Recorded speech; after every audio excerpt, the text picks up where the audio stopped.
Assalamu alaikum everyone. Today we will discuss section 8.4 which is what is market validation. आज की class में हम लोग डिस्कस करेंगे कि मार्केट वैलिडेशन क्या होता है।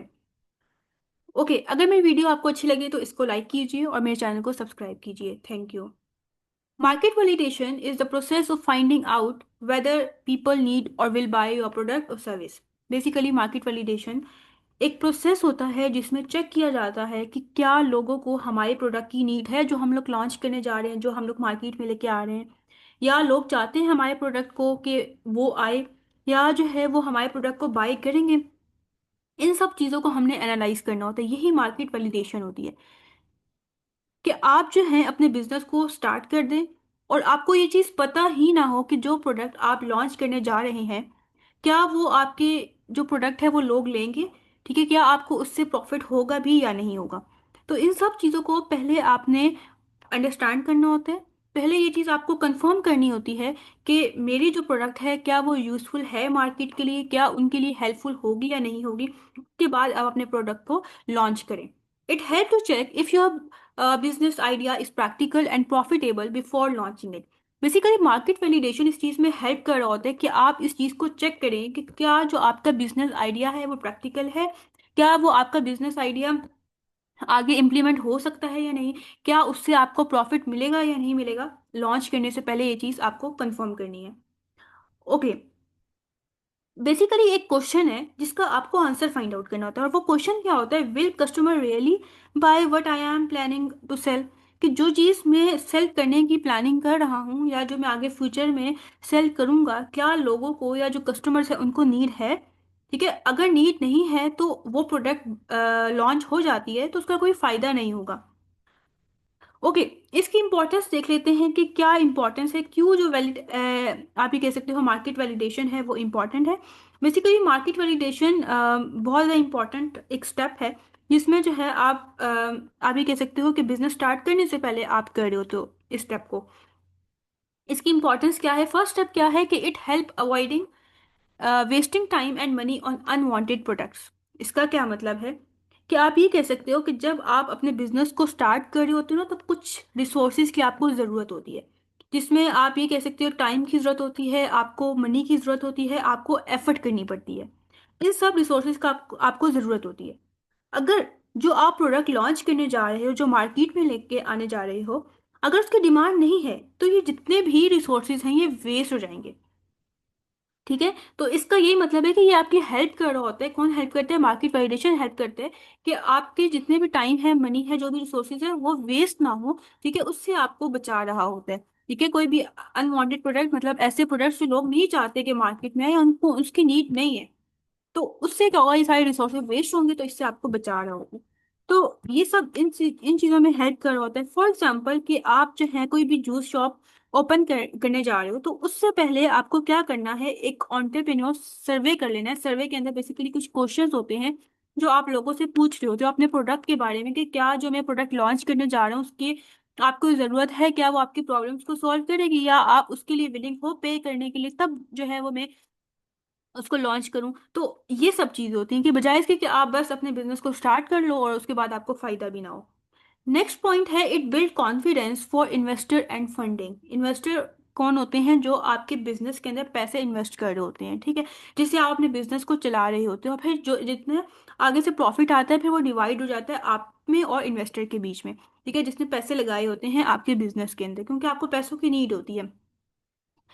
ओके, फिर इसमें क्या होता है कि जो इन्वेस्टर्स होते हैं या बैंक्स होते हैं ना, वो कभी भी इन्वेस्ट नहीं करते जब तक कि आपके पास प्रूफ ना हो। मतलब सिर्फ आपने उनको अपना आइडिया बता दिया कि मेरा ये प्रोडक्ट होगा, मैं इस चीज़ का बिजनेस स्टार्ट कर रहा हूँ, आपका आइडिया सुन के वो कभी भी आपके बिजनेस के अंदर इन्वेस्ट नहीं करेंगे जब तक कि आप उनको प्रॉपर एविडेंस या सबूत प्रोवाइड ना करो कि आप जो प्रोडक्ट लॉन्च करने जा रहे हो उसमें कस्टमर्स इंटरेस्ट ले रहे हैं, वो आगे फ्यूचर में हमारे प्रोडक्ट्स को बाय करेंगे, उससे हमारे बिजनेस को प्रॉफिट होगा। इन सब चीज़ों का आपको इन्वेस्टर को प्रूफ देना पड़ता है, तब जाके जो है वो आपके बिजनेस के अंदर पैसे इन्वेस्ट करते हैं। तो मार्केट वैलिडेशन बेसिकली क्या प्रोवाइड कर रहा होता है, बेसिकली सर्वे रिजल्ट प्रोवाइड कर रहा होता है। ठीक है, आप लोगों से क्वेश्चंस करते हो, वहां से आंसर्स आपके पास आते हैं, वो आप इन्वेस्टर को एज एन एविडेंस दिखा रहे होते हो कि देखो ये लोग जो हैं ये हमें कह रहे हैं कि हम आपके प्रोडक्ट को बाय करेंगे। ठीक है, तो फिर जाके आपको बैंक की तरफ से लोन मिल रहा होता है। ठीक है, इन्वेस्टर जो हैं वो इन्वेस्ट कर रहे होते हैं आपके बिजनेस के अंदर। तो इस वजह से मार्केट वैलिडेशन इंपॉर्टेंट है। नेक्स्ट पॉइंट क्या है? Give a better understanding of customer need and market fit. Okay, इसका क्या मतलब है कि जो मार्केट वैलिडेशन होती है वो एंटरप्रेन्योर को अंडरस्टैंड करने में हेल्प करी होती है कि आपके कौन कस्टमर होंगे। ठीक है, जो भी आप प्रोडक्ट बाय सेल कर रहे हो, कौन आपसे वो लेगा। ठीक है, उसके बाद जो है, जो आपका प्रोडक्ट है, क्या वो, आप ये कह सकते हो, लोगों के प्रॉब्लम्स को सॉल्व करेगा या उनकी नीड जो होगी उसको पूरी करेगा या नहीं। ठीक है, इस चीज़ में जो एंटरप्रेन्योर होता है, जो पर्सन होता है जिसका वो बिजनेस होता है, ठीक है, उसको ये चीज़ें अंडरस्टैंड करने में हेल्प हो रही होती है कि कस्टमर की नीड क्या है। ठीक है, या जो मैं प्रोडक्ट लॉन्च कर रहा हूँ क्या वो मार्केट फिट के अकॉर्डिंग है, मतलब मार्केट की उसको नीड है, वो जो है मुझे प्रॉफिट देगा या नहीं देगा, लोग उसको बाय करेंगे या नहीं करेगा। इन सब चीज़ों में जो है ये हेल्प कर रहा होता है। ऑन्टरप्रेन्योर क्या करता है? ऑन्टरप्रेन्योर जो है अपने प्रोडक्ट के फीचर्स को इम्प्रूव कर रहा होता है। जब उसको कस्टमर की तरफ से फीडबैक मिल रहा होता है कि हाँ, हमें जो है ये प्रोडक्ट चाहिए, इसके अंदर ये फीचर्स होने चाहिए। अगर उस प्रोडक्ट के अंदर वो फीचर्स नहीं होंगे तो उस उन प्रोडक्ट के अंदर वो फीचर्स ऐड करके उसको इम्प्रूव करेगा, प्राइजेस वगैरह एडजस्ट कर लेगा। कि फॉर एग्जांपल उसने लोगों को उसकी प्रोडक्ट की नीड है, ठीक है, बहुत हेल्पफुल है, लेकिन वो बहुत एक्सपेंसिव है, तो उस तरह से प्राइजेस एडजस्ट करेगा। तो ये सब चीज़ें यहाँ पे आ जाती हैं। जैसे एग्जांपल इसकी इस तरह से हो सकती है कि एक फूड डिलीवरी ऐप है। ठीक है, अब वो है तो बहुत हेल्पफुल, लेकिन उसमें कुछ प्रॉब्लम्स हैं जो कि कस्टमर ने फीडबैक के थ्रू जो एंटरप्रेन्योर है उसको बताए हैं। तो फिर एंटरप्रेन्योर क्या करेगा कि अब उसके अंदर ये प्रॉब्लम थी कि उसका टाइम थोड़ा आगे पीछे था। ठीक है, टाइम ठीक नहीं था। फिर अब वो क्या करेगा कि जो डिलीवरी टाइम है उसको चेंज करेगा, जो मेन्यू के ऑप्शंस हैं उसको ठीक करेगा, ताकि जो है उसका बिजनेस जो है वो सक्सेसफुल हो सके। कस्टमर से फीडबैक लेने के बाद ये सब काम कर रहा है। ओके, नेक्स्ट क्या है? 5 steps to determine market validation. First step क्या है? Write down goals, assumptions and hypothesis. इसमें क्या है? ओके, अब यहाँ पे है कि सबसे पहला पॉइंट है define your business goal clearly. अब इसका क्या मतलब है? इसका मतलब ये कि जो बिजनेस गोल्स होते हैं वो ये चीज़ एक्सप्लेन कर रहे होते हैं कि कौन जो है वो आपके बिजनेस को चाहता है, मतलब जो प्रोडक्ट आप देना चाह रहे हो, मतलब कौन, आप ये कह सकते हो कि आपके कस्टमर्स हैं। ठीक है, कौन चाहता है कि आप ये प्रोडक्ट लॉन्च करो ताकि जो है हमारी नीड फुलफिल हो। या फिर आप ये कह सकते हो कि इसके ना प्रॉपर गोल होते हैं कि क्या मकसद है आपका आपके प्रोडक्ट को लॉन्च करने का। तो वो जो मकसद है वो क्लियर होना चाहिए।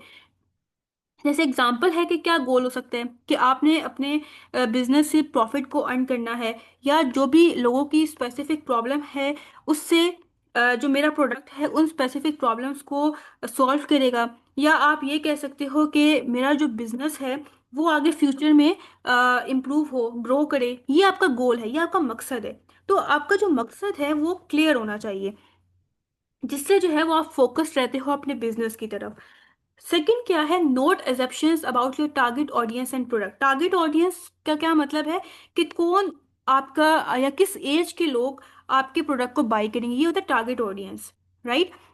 उसके बाद क्या है? एजम्पशंस क्या होते हैं कि आपकी ना, आपका ओपिनियन होता है, आपकी अपनी एक स्टेटमेंट होती है जो ना कि गलत होती है ना ही ठीक होती है। मतलब प्रॉपर टेस्टिंग के बाद पता चलता है कि जो आपकी सोच है, जो आपकी राय है, जो आपने एज्यूम किया है वो ठीक है या नहीं। तो आपने अपनी एजम्पशंस को अपने टारगेट ऑडियंस के अकॉर्डिंग जो है उसको नोट करना है, अपने प्रोडक्ट के अकॉर्डिंग। तो इसमें एग्जांपल क्या आ सकती है एजम्पशंस की? कि आपने ये चीज़ एज्यूम कर ली कि कस्टमर को मेरी प्रोडक्ट की नीड है। ठीक है, कस्टमर जो है वो विलिंग है पे करने के लिए, या जो है आपकी प्रोडक्ट बहुत बेहतर है आपके कंपिटिटर्स से। कंपिटिटर्स कौन होते हैं? कि जैसे फॉर एग्जांपल आपने एक बिजनेस ओपन किया हुआ है, सेम उसी तरह का बिजनेस कोई और भी चला रहा है, तो जो सेम आपके बिजनेस की तरह जो बिजनेस चला रहा है, या फॉर एग्जांपल आपका मोबाइल का बिजनेस है तो कोई और भी मोबाइल का बिजनेस चला रहा है, तो वो आपके कंपिटिटर्स होंगे। तो वो प्रोडक्ट भी वही लॉन्च कर रहे हैं जो आप प्रोडक्ट्स लॉन्च कर रहे हो।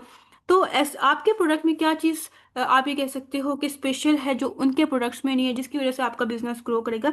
तो ये सारी आपकी एग्जेप्शंस है कि जो मेरी प्रोडक्ट है वो बहुत ज़्यादा बेहतर है कंपिटिटर से।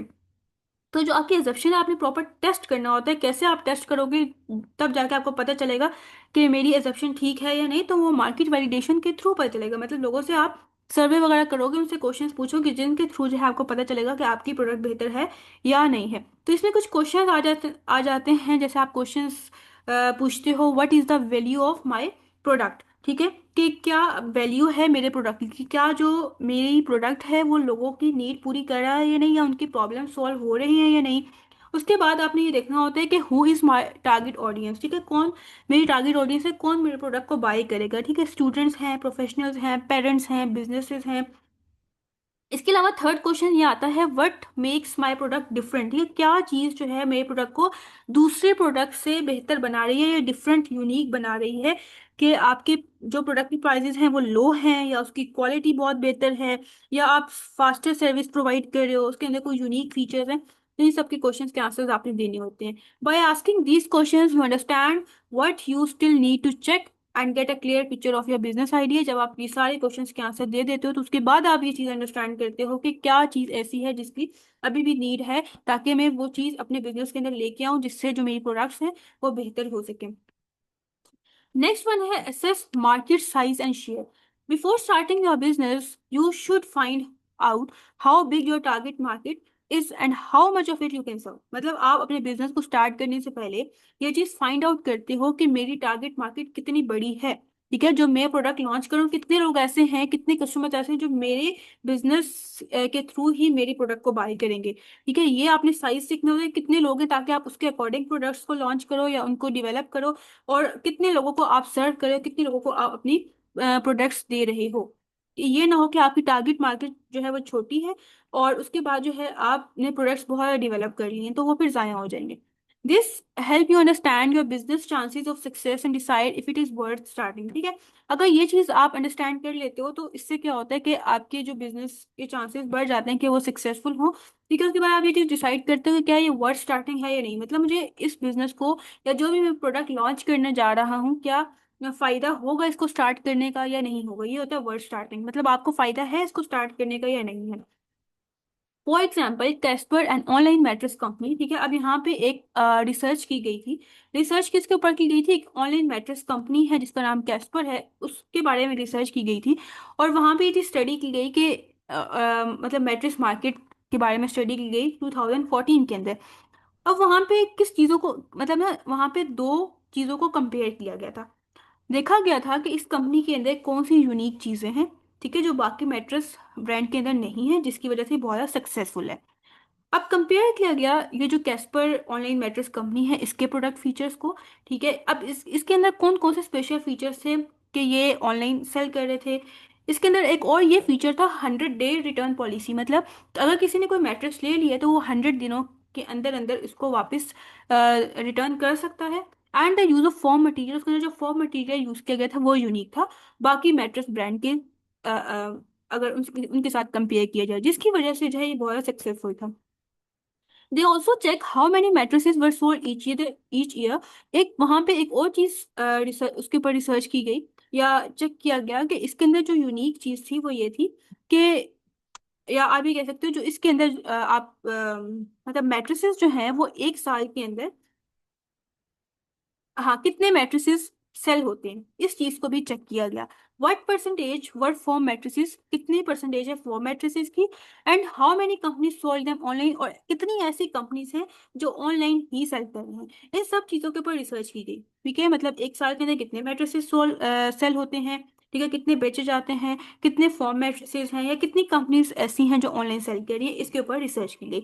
जब ये सारी इंफॉर्मेशन गैदर की गई from this information Casper founder found which type of customer to target, ठीक है। जब इन सारी इंफॉर्मेशन को एनालाइज करने के बाद उसको समझने के बाद जो कैस्पर का जो फाउंडर था जिसने वो कंपनी बनाई थी उसने ये चीज़ फाउंड की, मतलब इस चीज़ के बारे में इसको पता चला कि किस टाइप के कस्टमर जो हैं वो उससे प्रोडक्ट्स लेते हैं, ठीक है, मतलब टाइप कौन सी है। जैसे फॉर एग्जांपल आप कोई ऑनलाइन आपका बिजनेस है, आप ये कह सकते हो कोई ऐप बनाई है एजुकेशन से रिलेटेड, तो आपकी टारगेट कस्टमर कौन से होंगे, आपके टारगेट कस्टमर स्टूडेंट्स होंगे। इसी तरह से फिर इसने ये चीज़ फाइंड आउट की कि मतलब कौन से लोग या कितनी एज के लोग जो हैं वो मुझसे ये प्रोडक्ट बाय करते हैं, and how much of the market they could capture, कि कितनी मार्केट उसने कैप्चर की है, मतलब कितने ज़्यादा लोग या कितना उसका साइज है लोगों का या कस्टमर्स का जो उसी से कस्टमर्स परचेज कर सॉरी मैट्रेस परचेज कर रहे हैं।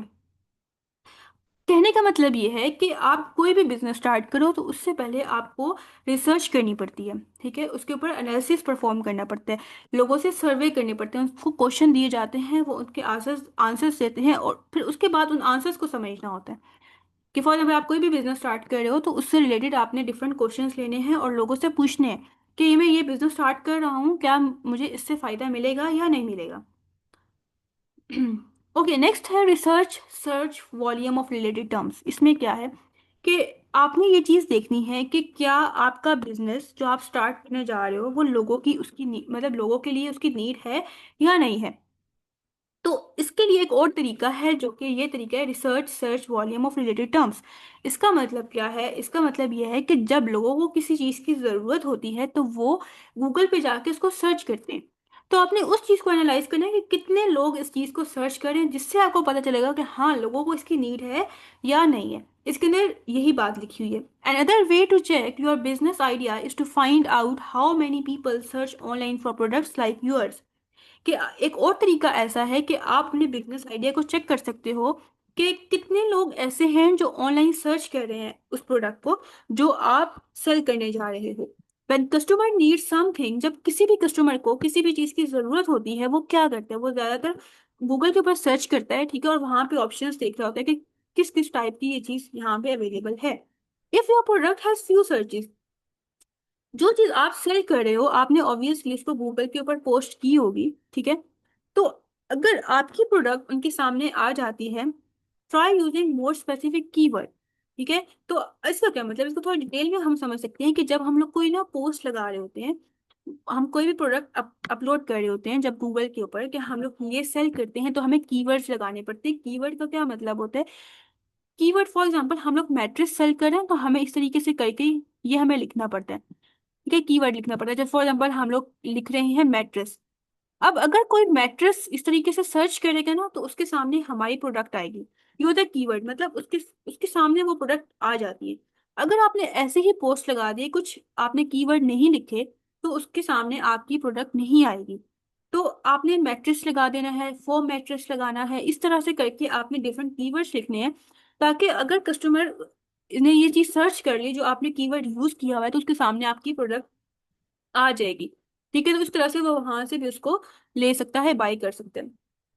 For example if you make a new type of supportive mattresses, ठीक है, आपने जो है कोई भी एक सपोर्टिव मैट्रेस बनाया है और you can search how many people look for, ठीक है, मतलब आपने ये चीज सर्च कर लेनी है कि कितने लोग जो हैं वो इस तरह के मैट्रेसेस के बारे में देख रहे हैं, ठीक है, उन्हें जरूरत है। तो अब यहाँ पे आपने जो है वो कीवर्ड लिख दिया, best mattress for lower back pain sufferers, ठीक है, मतलब जिनको बैक पेन होती है तो उनके लिए ये मैट्रेस है। तो आपने ये कीवर्ड यूज किया, अब किसी ने इसको सर्च किया, जो भी ये लिख के सर्च करेगा या इससे रिलेटेड थोड़ा बहुत सर्च करेगा तो उसके सामने आपकी प्रोडक्ट शो हो जाएगी। Even if the search time is long, ठीक है, अगर कोई जो मतलब बहुत आप ये कह सकते हो कि बहुत बड़ी स्टेटमेंट लिख देता है, लेकिन फिर भी अगर थोड़ा बहुत भी इससे मैच कर जाएगा तो आप उसके सामने आपके प्रोडक्ट को दिखाया जाएगा। This information help support your idea, ठीक है, ये जो इन्फॉर्मेशन होती है ये आपकी आइडिया को सपोर्ट कर रही होती है, ठीक है। फिर इससे आपको पता चल जाता है कि कितने लोग इस बारे में सर्च करें, ये प्रोडक्ट यूजफुल है लोगों के लिए या नहीं है, and sure that there is a demand for your product in the market. इससे आपको पता चल जाता है कि क्या आपके प्रोडक्ट की डिमांड है मार्केट के अंदर या नहीं है। ओके, नेक्स्ट क्या है, alpha testing and, okay, next है step number 5, test your product और सर्विसेज। आपने अपने प्रोडक्ट और सर्विसेज को टेस्ट करना है कि क्या जो आप प्रोडक्ट बना चुके हो वो ठीक तरीके से वर्क कर रही है या नहीं कर रही। After knowing there is a demand for your product you should test it to make sure it works well and it user friendly. जब आपको इस चीज का पता चल जाता है कि हाँ आपके प्रोडक्ट की नीड है, लोगों को ठीक है डिमांड है, तो फिर उसके बाद आप उसको टेस्ट करते हो कि जो आपने प्रोडक्ट बनाई है क्या वो ठीक तरीके से चल रही है, क्या वो यूजर फ्रेंडली है या नहीं, मतलब यूजर फ्रेंडली के लोगों के लिए, उसको उसके लिए मतलब लोगों के लिए इस प्रोडक्ट से फायदा हो, उनको कोई नुकसान ना पहुंचे, ठीक है, वो इजीली उसको यूज भी कर लें। Testing help your testing help you identify and fix any problems before launching it. ठीक है, टेस्टिंग क्या होता है, मतलब टेस्टिंग का मतलब यही होता है कि आप अपने प्रोडक्ट को चेक करोगे क्या वो ठीक तरीके से चल रही है या नहीं। तो टेस्टिंग से पता चल जाता है कि क्या प्रॉब्लम्स उसके अंदर आ रही है, कोई प्रॉब्लम अगर एग्जिस्ट कर रहा है उसके बाद जो है आप उसको फिक्स भी कर सकते हो, मतलब ठीक भी कर सकते हो। कि आप मतलब लॉन्च करने से पहले इसके अंदर जो भी मिस्टेक्स आ रही हैं, जो भी एरर्स आ रहे हैं, जो भी प्रॉब्लम्स आ रहे हैं, तो आप उसको फौरन से ठीक कर सकते हो। ये ना हो कि आप जो है लॉन्च कर दो, लोग जो उसको यूज करें, उसके बाद प्रॉब्लम्स आ रहे हो, तो ये बहुत बड़ा प्रॉब्लम होगा, लोग जो हैं फिर इसको यूज करना छोड़ देंगे। उसकी दो टाइप्स होती हैं, एक होती है अल्फा टेस्टिंग और एक होती है बीटा टेस्टिंग। अल्फा टेस्टिंग में क्या होता है कि बेसिकली एक फर्स्ट स्टेज होती है, मतलब अभी तक आपने इस प्रोडक्ट को लॉन्च नहीं किया होता, ठीक है, उससे पहले जो आप टेस्टिंग कर रहे होते हो, ये जो टेस्टिंग होती है ये कंपनी के इनसाइड की जाती है, मतलब जिस कंपनी ने इसको बनाया है वो कंपनी खुद अपने एम्प्लॉयज के थ्रू उसको टेस्ट करवा रही होती है, उनको देती है कि आप चेक करो, ठीक है, इसको यूज करो, कोई प्रॉब्लम तो नहीं आ रहा, अगर प्रॉब्लम आ रहा है तो फौरन से इसको फिक्स कर लेते हैं, इसको ठीक कर लेते हैं। इसका पर्पस क्या होता है अल्फा टेस्टिंग का, तो ये पर्पस होता है कि हम लोग जो भी बग्स आ रहे हैं, एरर्स आ रहे हैं, इश्यूज आ रहे हैं, जो भी प्रॉब्लम्स आ रहे हैं, उनको फाइंड आउट कर लें और उसको यहीं पे ठीक कर लें लॉन्च करने से पहले, in a safe control environment before giving the product to real user. मतलब एक सेफ इन्वायरमेंट में इसको यूज कर लें अभी, ताकि हम लोग जो रियल यूजर है जिसने जो है वो कहा था मुझे ये प्रोडक्ट बना के दो, ठीक है, ये जिन लोगों की ये नीड थी उनको देने से पहले ये प्रोडक्ट हम लोग इसको मतलब जो भी प्रॉब्लम्स आ रहे हैं उसको ठीक कर ले।